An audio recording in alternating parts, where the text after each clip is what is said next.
Hello everyone, SadBoi here, and today we're discussing The Electric State. The absurdly expensive movie was released on Netflix. The Electric State cost an astonishing $320 million to make.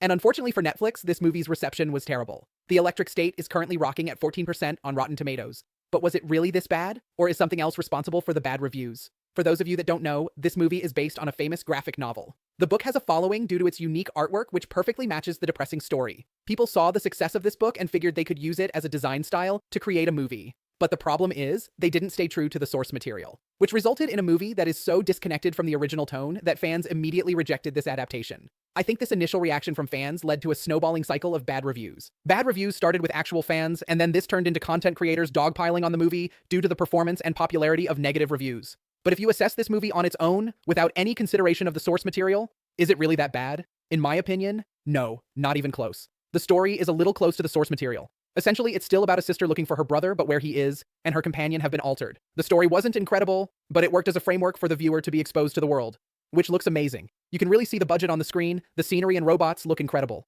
The production team was criticized for their attention to detail put into this movie and the amount of the budget that went towards the animation, but I think it was all worth it. The leads played by Millie Bobby Brown and Chris Pratt were fine enough. I didn't really love either of them, but they didn't do anything terrible.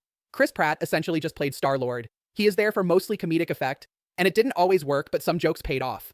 Overall, most of the robot characters were cute. There weren't any that were bad, none of them were fantastic, but they were all good enough. The movie lands on the expected moral lesson that technology can be good, but sometimes it's actually bad, and that human connection is good. What a deep revelation. Watching this movie, I was shocked at how bad the reviews are, because at the very worst, it's fine. It's a fine movie that looks great. It definitely doesn't deserve the amount of hate it receives.